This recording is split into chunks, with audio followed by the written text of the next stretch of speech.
Ayan guys. Sino guys sa inyo ang nag-uulam ng ganito guys? Alam nyo ba guys kung ano to? Kulitis. Sa totoo guys, ang kulitis maraming may hindi alam kung anong klaseng gulay ito. Lalo na yung mga nakatira sa medyo syudad guys. Hindi nila talaga alam itong gulay na to. Pero sa bayan namin guys, sa bayan ng Isabela guys, napakaraming ganito guys. Kasi sa bukid guys, ayan guys maraming mga ganito na mga gulay. Nakakalat lang siya sa paligid, tumutubo siya ng kusa.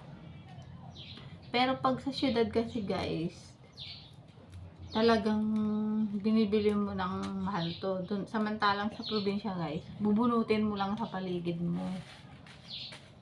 Masarap ito guys, para sa akin guys. Ito yung gulay na pinakamasarap para sa akin na gulay talaga. Kasi green leaf siya na hindi siya mapait guys. Masarap ang paglasa ko sa kanya.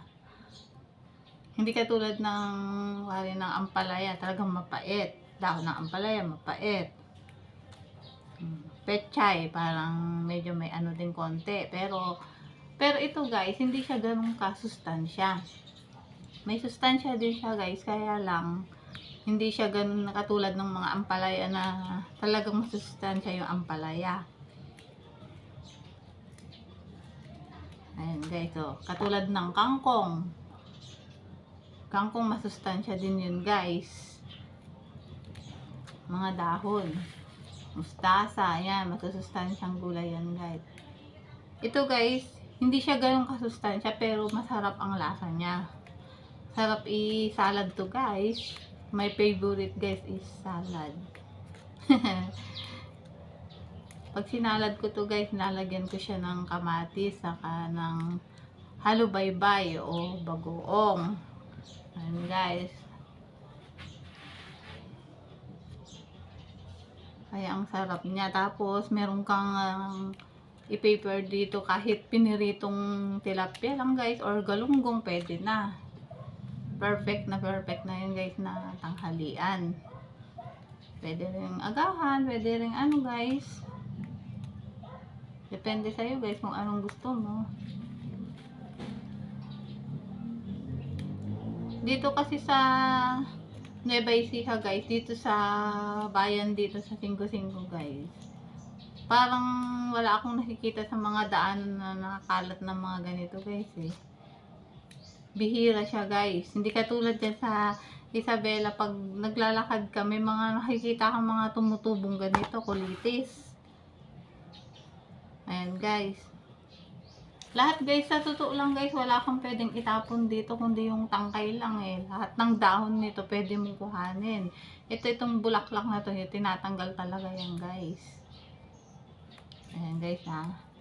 Kaya yan guys, magluluto tayo ngayon ng salad na kulitis. Makikita nyo guys mamaya ang ating salad na kulitis.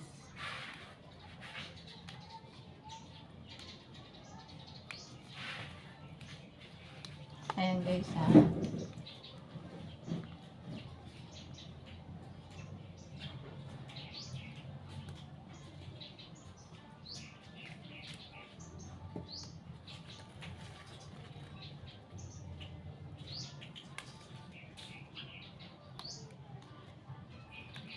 Ang dami nito guys.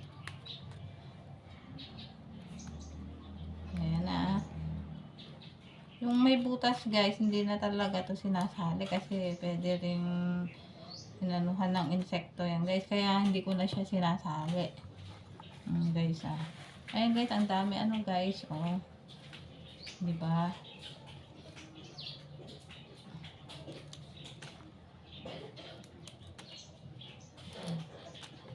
Dahil guys, favorite ko to guys, sigurado na namang sira na naman guys ang aking diet dito guys.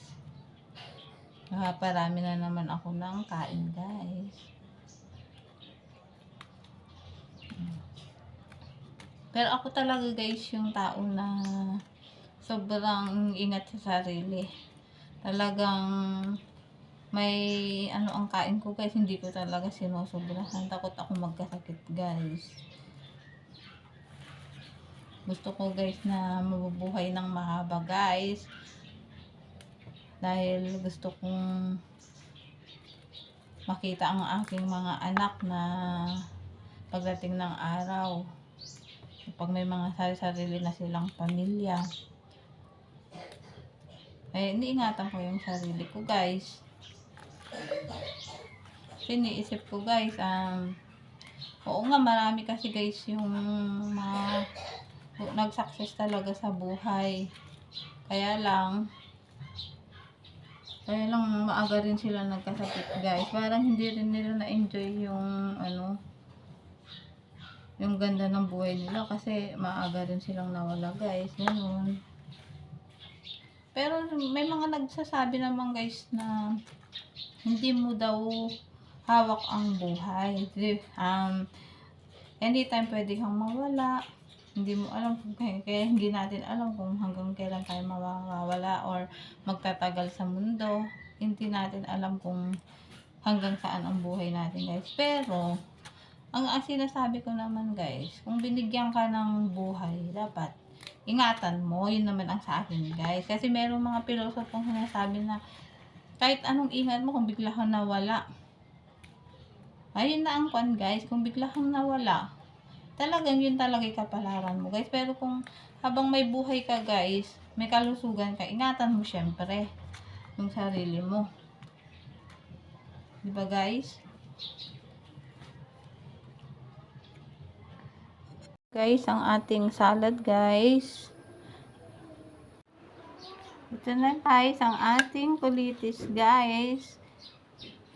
Na ang kapartner, guys, ay tilapia. Ayan, guys. Kain na tayo, guys. Kulitis at sausaw natin ang tilapia sa kulitis. Yun lang, guys. Bye!